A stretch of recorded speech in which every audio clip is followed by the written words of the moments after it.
It's only a game. Why you have to be mad?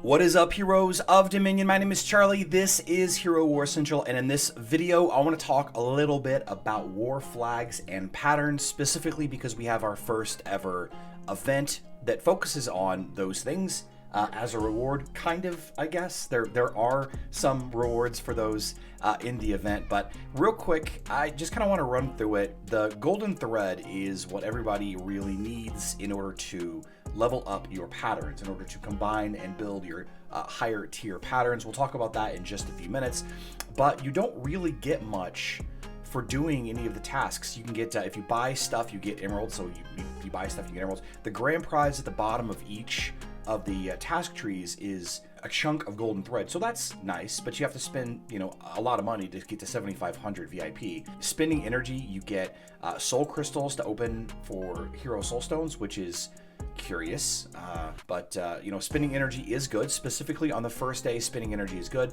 because we do have some overlap with Ascension to Asgard, which, while by itself is not an amazing event, it also has a spend energy task for a bunch of Ascension materials. So that's something. Like, if you're going to spend on this event, I would spend on the first day. You have the let's see, I've already done that one. You have spend emeralds for chaos cores. I'm not sure who really needs chaos cores. 50,000 gives you 40 bottled energy, and then 1,000 golden thread at the bottom, which is nice. 1,000 golden thread, that's pretty good. I don't know, spending gold. You should be able to do this one relatively easy. Just spend gold to get it. But look, 50 golden thread, 1,050. What a joke. Complete summons in the summoning circle. This is open Titan summoning spheres for 500, and then completing total quests will earn you first golden thread and then more moves for the mysterious island. So how does this work? Well, you get the war flags, and currently there's only 3 war flags. You can get the war flags even as a free-to-play player because the location of the war flags are very close to the beginning of the island. Like I believe it was like right here was a flag for this month, and then the flag for last month I think was right here. They're 6 and 7 moves away depending on which direction you go, and you should be able to get 6 or 7 moves per month without any issue whatsoever. It's getting a lot of the patterns is the issue for free-to-play players, and while I empathize greatly with you, I don't feel like yet that the patterns actually are mattering too much. There are 3 flags, like I said. You have the bonus tank energy, increases energy gain for tanks by 10%. Note that it has to be an actual tank hero. You can't just put a hero in the first position and say it's my tank, like a Dante tank or something like that. Then you have the pet skill buff. This one affects the team pet. The team pet, not the individual patron skill, the team pet skill only by 10%, which isn't a huge factor, but it does play into some fights. And then finally, the most recent one, enemy healing reduction. I think this one might actually be the most powerful. It decreases the enemy team's healing by 10%. Not everybody uses a healer. The way it works is you have 3 slots on each. You can slot patterns in, and you can remove a pattern for a cost. The higher tier of a pattern that you have, the more expensive it is to remove. For example, here, let's remove this physical attack pattern, removing it for free, and you can just, plug one back in, physical attack, boom.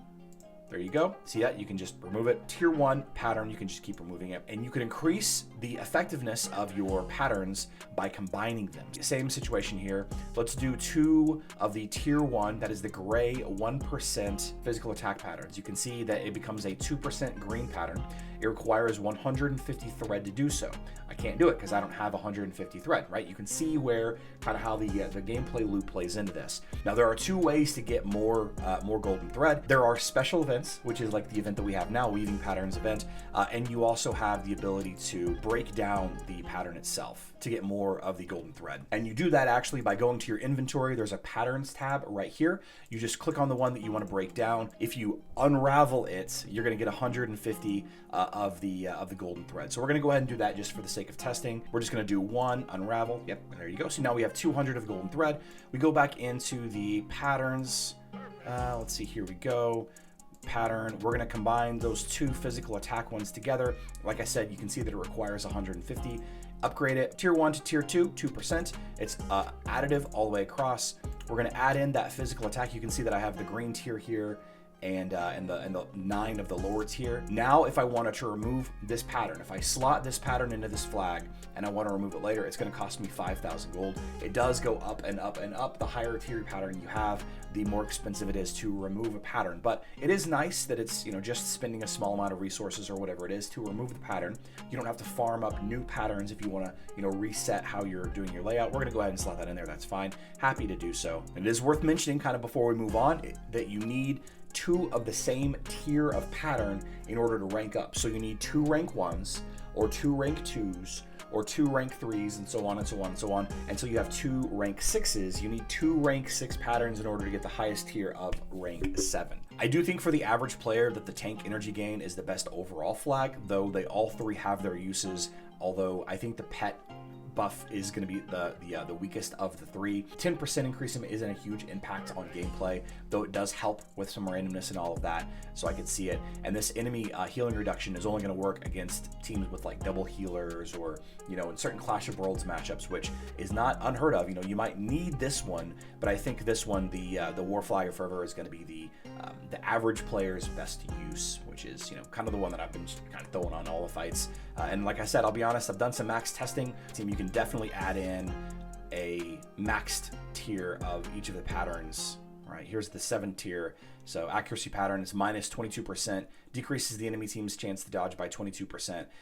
You can do some testing with these patterns, you know, however you want, and it does seem to help, you know, but it doesn't really seem to impact things too much, aside from the very, very, very, very top end of PvP, which is, you know, where you're going to see people that have these anyway. So don't forget that we live stream at 12 p.m. Central Time. That's 6 p.m. UTC. The schedule's on screen now. We've been talking a lot about the state of the game, and we're going to be doing more giveaways this week, just like last week. I love you all. Good luck in Dominion.